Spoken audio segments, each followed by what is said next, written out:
नमस्कार दोस्तों, स्वागत है आपका आपके अपने चैनल हिंदी विद पवन सैनी राजस्थान में। आज हम हमारे कक्षा 10 की हिंदी क्षितिज पाठ्यपुस्तक के दूसरे अध्याय राम लक्ष्मण परशुराम संवाद में प्रवेश करेंगे। ये अध्याय बहुत ही महत्वपूर्ण है और बहुत ही रोचक भी है, क्योंकि यह गोस्वामी तुलसीदास के द्वारा रचित रामचरितमानस का एक पार्ट है जो कि जन जन के हृदय में आज भी उसी प्रकार बसी हुई है। वीडियो को लाइक ज़रूर करें, शेयर करें और चैनल को सब्सक्राइब करें। बढ़ते हैं आगे वीडियो की ओर।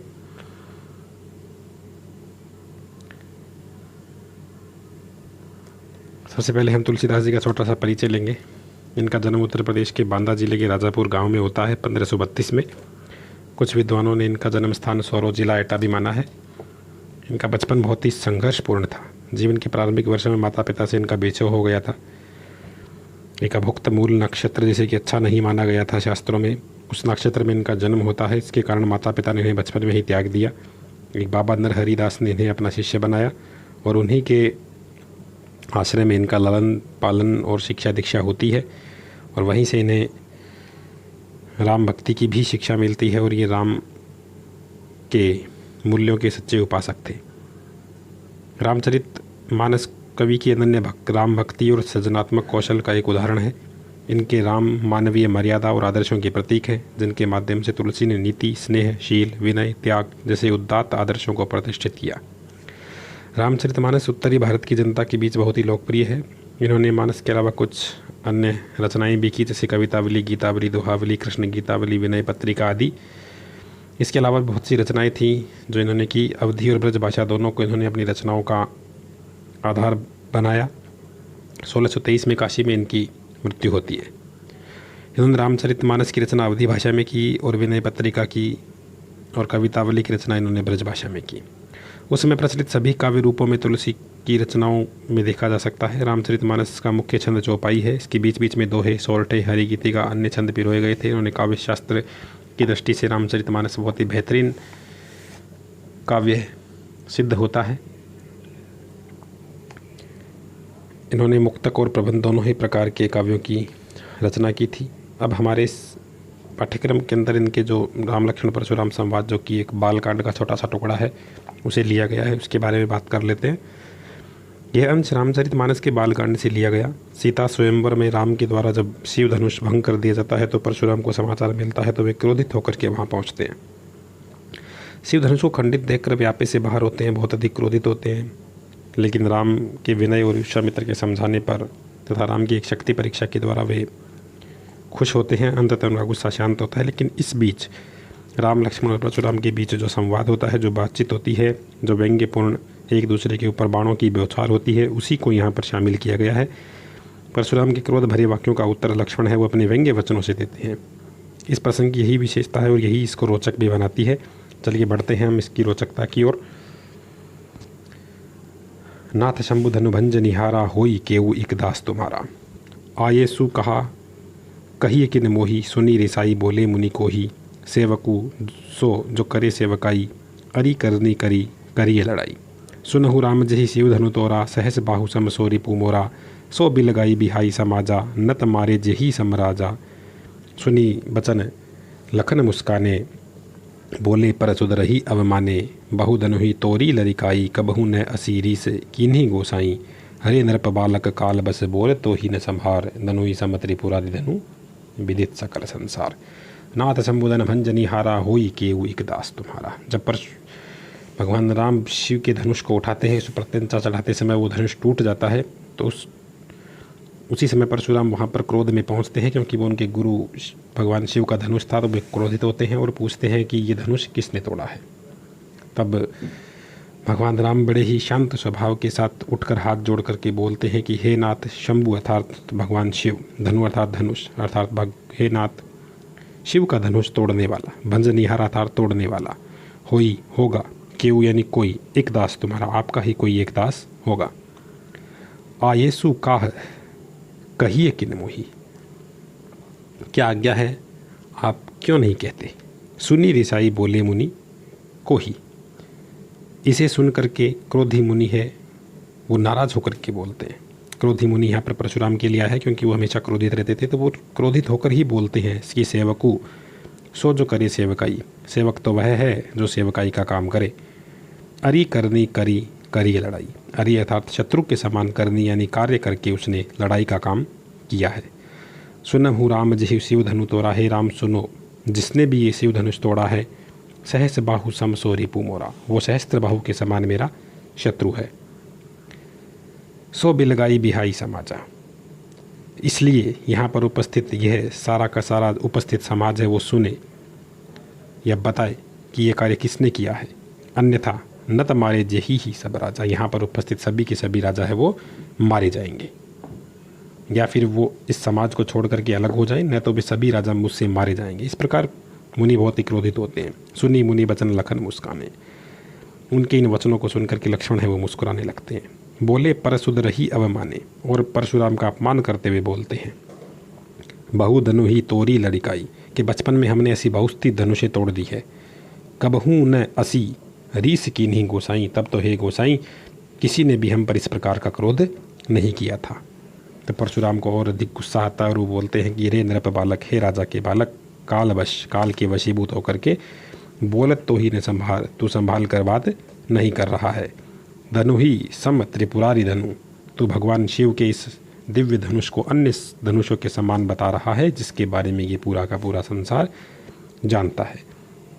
इस प्रकार वो लक्ष्मण पर गुस्सा होते हुए बोलते हैं। इसी का हमने हिंदी अनुवाद भी आपको यहाँ पर दिया है, आप इसे पढ़िए, आपके अच्छे से समझ में आएगा। हम हमारे अगले पद्यांश की ओर बढ़ते हैं। लखन कहा हंसी हमरे जाना, परशुराम की इन बातों को सुन करके लक्ष्मण हंस करके कहते हैं कि हे मुनि, हमने तो यही जाना है। सुनहु देव शब्द धनुष माना, हे देव सभी के सभी धनुष है वो एक समान ही होते हैं।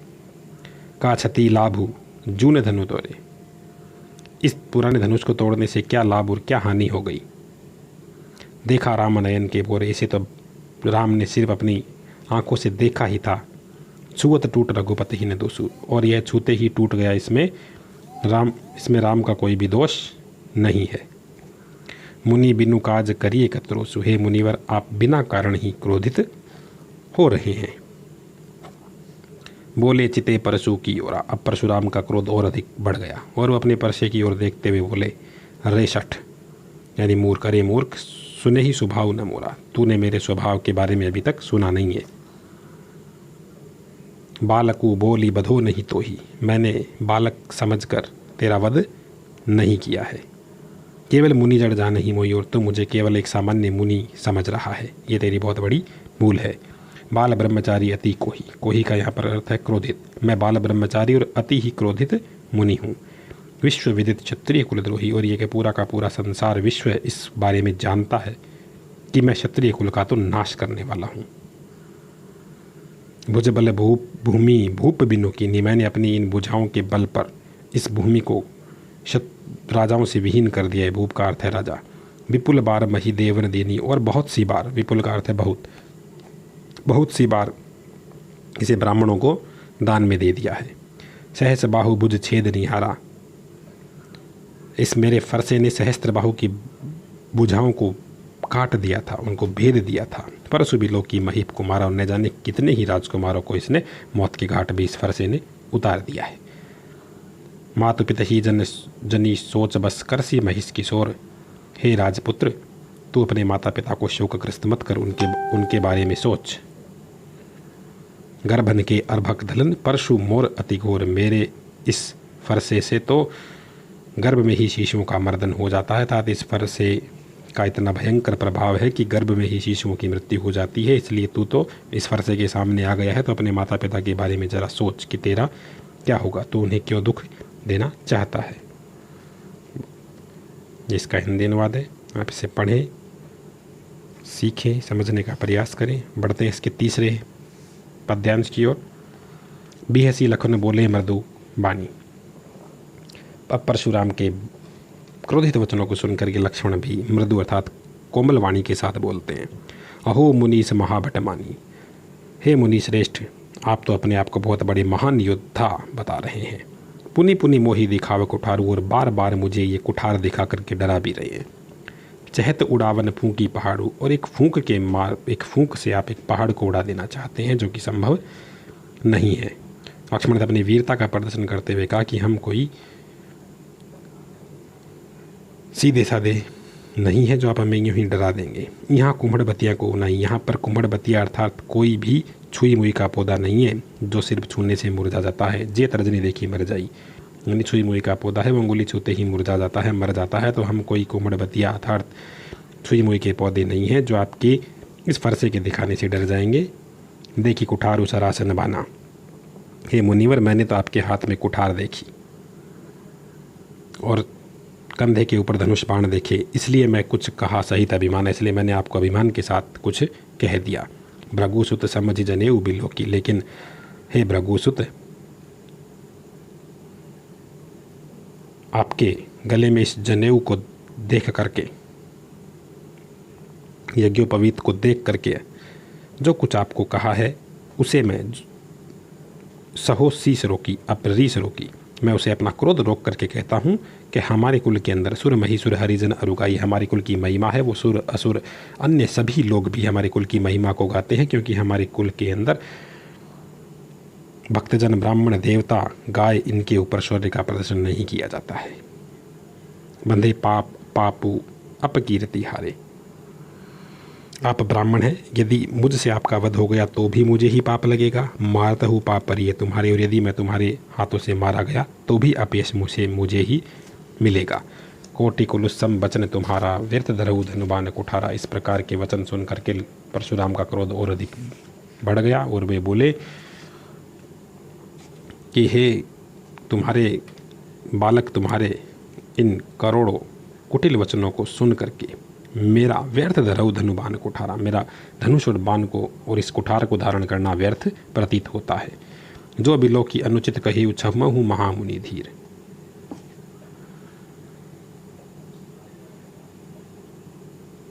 अब लक्ष्मण कहते हैं कि अगर मैंने आपको कुछ अनुचित कहा है तो मैं आपसे क्षमा प्रार्थना करता हूँ। इसे सुनते ही भृगुवंश शिरोमणि क्रोध के साथ, वाणी के साथ गंभीर वचन फिर से बोलने लगते हैं। इसका हिंदी अर्थ, कौशिक सुनहु मंद यह बालक।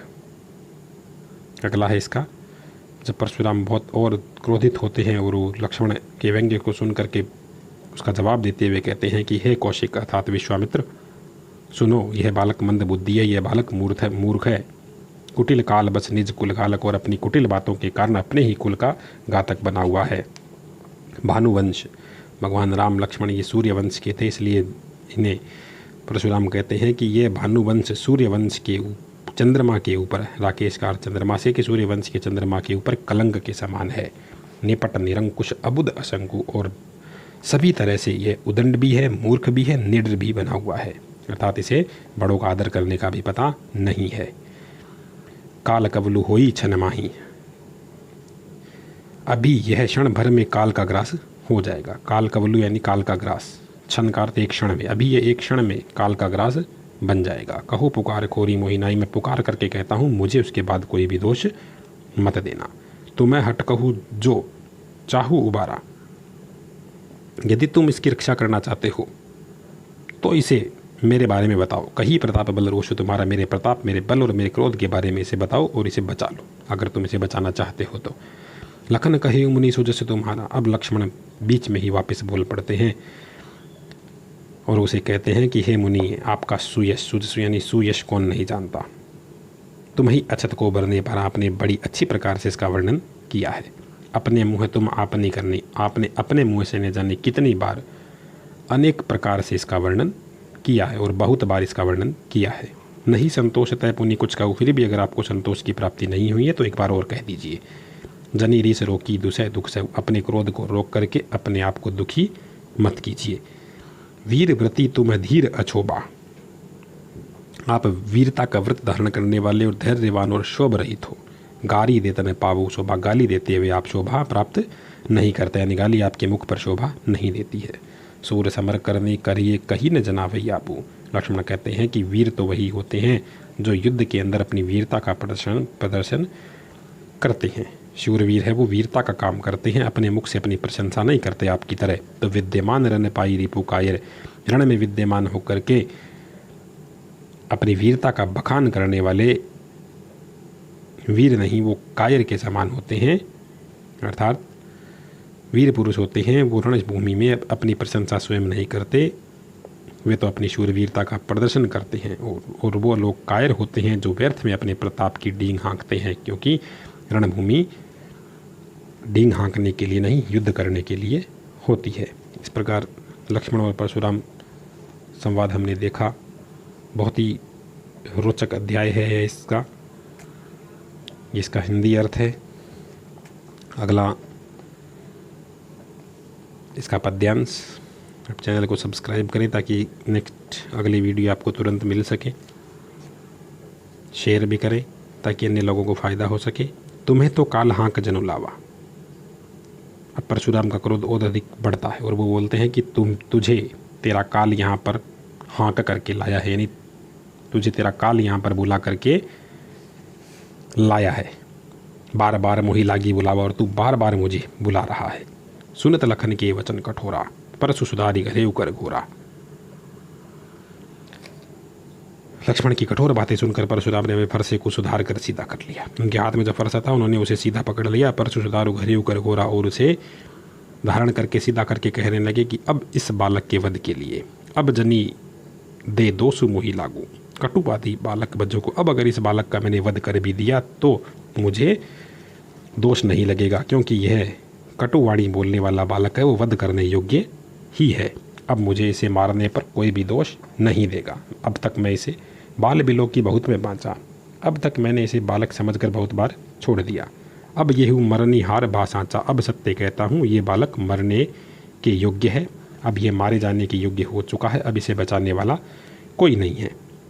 कौशिक कहा क्षमीय अपराधो। इतने में विश्वामित्र बीच में बोल पड़ते हैं और कहते हैं कि हे परशुराम, आप तो साधु हैं, बाल दोष गुण गणीय न साधु। साधुओं को बालकों के दोष है, वो उन बालकों के दोषों पर उन्हें ध्यान नहीं देना चाहिए, उन्हें क्षमा कर देना चाहिए। इसलिए आप इस बालक को क्षमा कर दीजिए। खर कुठार में अकुरन को ही। तब परशुराम बोलते हैं कि हे विश्वामित्र, आप जानते हैं कि मैं बहुत ही निर्दय और क्रोधी स्वभाव का हूँ। मेरे हाथ में तेज कुल्हाड़ा है, मेरे सामने मेरे गुरु का अपमान करने वाला अपराधी भी खड़ा है, आगे अपराधी गुरुद्रोही। यानी इस कुठार को मैंने बिना कारण के धारण नहीं किया है, मेरे सामने मेरा गुरुद्रोही खड़ा है और मैं आज इसका वध करके ही छोड़ूंगा।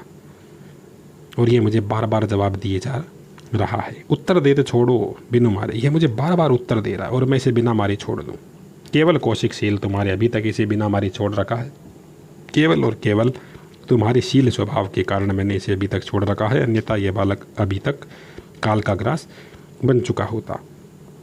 यह तय यही काटी कुठार कठोरे, गुरु ही उरिन होते हु श्रम थ्रोरे। अब तक तो मैं इसे मार करके अपने गुरु के ऋण से तुरंत मुक्त हो गया होता, उऋण हो चुका होता, लेकिन केवल और केवल तुम्हारे स्वभाव के कारण ये बालक मेरे इस कुठार से अभी तक बचा हुआ है। गादी सुनु कह हृदय हंसी, मुनि हरि यरे सूझ। पर परशुराम की इन बातों को सुनकर के विश्वामित्र, गादी सुनु भी यहाँ पर विश्वामित्र के लिए प्रयुक्त हुआ है, अब मन ही मन हंसते हुए कहते हैं कि देखो परशुराम को किस प्रकार हरा ही हरा दिख रहा है। अय मय खांड न ऊखमय, अजहु न बूझ अबूझ। इन्हें अभी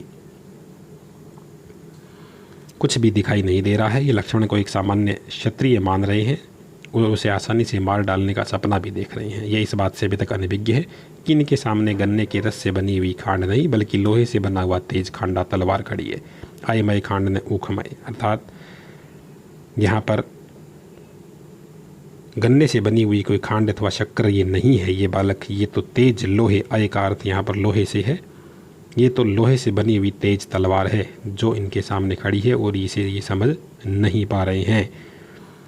अजहु न बूझ अबूझ, और ये सत्य और असत्य के अंदर फर्क नहीं कर पा रहे हैं। ये बातें मन ही मन विश्वामित्र सोचते हैं। अगला ये इसी का अनुवाद जो कि हमने आपको बताया, आप इसे देखें पढ़ें, आपके भी अच्छे से समझ में आएगा। कही उलखन मुनि सील तुम्हारा। को नहीं जानत विदित संग। अब लक्ष्मण इस प्रकार की बातें सुनकर के पुनः बोलते हैं कि आपके शील को, आपके गुणों को कौन नहीं जानता। इस पूरे के पूरे संसार में हर व्यक्ति आपके गुणों को जानता है। माता पिता ही उऋण भय नहीं, कि आप अपने माता और पिता के ऋण से तो कब के मुक्त हो चुके हैं। गुरु ऋण रहा सोच बढ़ जी के, लेकिन एक गुरु का ही ऋण था जो दिन प्रतिदिन आपके ऊपर बढ़ा जा रहा था। सो जनु हमरे ही मथे खाड़ा, और आप उसे हमारे ही माथे पर निकालना चाहते हैं। और शायद यही आपके मन में है कि अगर मुझे मार देंगे तो आप उस गुरु के ऋण से भी मुक्त हो जाएंगे। और आपके गुरु का ऋण था वो दिन चली गई ब्याज बढ़ बढ़ा, ब्याज की तरह जो आपके गुरु का ऋण था वो दिन प्रतिदिन आपके ऊपर बढ़ता ही चला गया। अब आनिए व्यवहार ही बोली, लेकिन अब मैं आपके सामने आकर के व्यवहार की बात बोल रहा हूँ। तुरंत देव थैली खोली और तुरंत अपनी थैली को खोल करके आपका हिसाब कर लेता हूँ। इसलिए अब किसी हिसाब किताब करने वाले को आप बुला लो, मैं तुरंत अपनी थैली खोलकर आपका हिसाब चुकता कर दूंगा, आपका जो ऋण है वो तुरंत उतार दूंगा। सुनी कटु वचन कुठार सुधारा, हाय हाय सब सभा पुकारा। लक्ष्मण के द्वारा इन कहे गए कटु वचनों को सुनकर के परशुराम का क्रोध अधिक बढ़ा और उन्होंने फरसे को लक्ष्मण की ओर पूरा का पूरा साध लिया। तभी सारी सभा में हाय हाय की पुकार मच गई। अर्थात पूरी सभा थी वो घबरा गई कि अब तो लक्ष्मण के प्राण नहीं बचेंगे, और वो पूरी चिल्लाने लगी। भृगुवर परशु देखा बहु मोही, विप्र बिचारी बचो नृपद्रोही। लक्ष्मण ने फिर से कहा कि हे भृगुवर, भृगु ऋषि के पुत्र थे परशुराम, इसलिए इन्हें बार बार भृगुसुत नाम दिया गया कि हे भृगुवर परशुराम जी, आप मुझे अपना फरसा दिखा रहे हो और मैं आपको ब्राह्मण समझकर बार बार लड़ने से बच रहा हूँ। भृगुवर परशु दिखा बहु मोही, कि हे भृगुवर आप मुझे बार बार फरसा दिखा रहे हैं। विप्र बिचारी बचो नृपद्रोही, और मैं आपको ब्राह्मण समझकर बार बार आपसे बच रहा हूँ, क्योंकि हमारे कुल पर जिस ब्राह्मणों पर वार नहीं किए जाते, ब्राह्मणों से युद्ध नहीं होता। मिले न कभू सुभट रन गाड़ी, द्विज देवता गर ही के पाड़े। और राजाओं के शत्रु लगता है आपका कभी युद्ध भूमि में पराक्रमी वीरों से पाला नहीं पड़ा। मिले न कभू सुभट रन गाड़े, आप कभी रणभूमि के अंदर एक सुयोद्धा से कभी मिले ही नहीं। द्विज देवता गर ही के भाड़े, हे ब्राह्मण देवता आप तो अपने घर में ही वीरता के कारण फूले पीले फिर रहे हो, आपका कभी वीरों से पाला पड़ा ही नहीं। अनुचित कही सबू लोग पुकारे। इतने में सभा में उपस्थित लोग कहने लगे कि यह अनुचित है, अनुचित है। सभा पूरी तरह पुकारने लगी। रघुपति सहे नहीं लखन ने वाले, तभी भगवान राम ने भी लक्ष्मण की ओर आंखों से संकेत किया और अधिक बोलने के लिए मना किया। नेवार्य अर्थात मना करना। लखन उत्तर आहुति सरिस भृगुबर कोप कृशानु। परशुराम का क्रोध था वो अग्नि के समान था, और लक्ष्मण के वचन से वो अग्नि बार बार बढ़ रही थी। अर्थात लक्ष्मण के जो वचन थे वो उस अग्नि में घी का काम कर रहे थे। बढ़ती देख जल सम वचन बोले रघुकुल मानु। और उस बढ़ती हुई अग्नि को देख करके भगवान राम ने शीतल जल के समान मीठे वचन बोले, और परशुराम का क्रोध शांत होता है और वे उनकी कुछ परीक्षाएं लेकर के आनंदित होते हैं और आशीर्वाद दे करके लौट जाते हैं। इस प्रकार बालकांड का यह बहुत ही अच्छा रोचक अध्याय है। हर घर में रामचरितमानस को स्थान प्रदान किया गया है। आप इनके हिंदी अनुवाद हमने इन्हीं के आगे दिया है, आप इनके पढ़िए, पढ़ने का प्रयास कीजिए, समझिए, प्रश्नों को हल कीजिए। निश्चित रूप से सारे प्रश्नों को आप हल कर लेंगे। इसी के साथ ये कुछ हमारे पुरानी वीडियो के लोगो आपको दिखा रहे हैं। कबीरदास जी तत्सम तद्भव शब्द वाक्य रचना अर्थ और के आधार पर, रचना के आधार पर सभी है। रस के 4 पार्ट थे, हमने पुराने वीडियो अपलोड हम कर चुके हैं। सभी वीडियो को आप देखिए। आपके लॉकडाउन का समय पूरी तरह से सफल रहेगा। आपको परीक्षा के लिए भी तैयारी करने का मौका मिलेगा, अच्छे नंबर आएंगे। इसलिए वीडियो को शेयर करें, लाइक करें और चैनल को सब्सक्राइब करना ना भूलें। वीडियो को देखने के लिए सभी का बहुत बहुत आभार। चैनल के साथ अवश्य जुड़े। इसी के साथ आज के लिए इतना ही। मिलते हैं कल एक नई वीडियो के साथ। तब तक जय हिंद, जय भारत।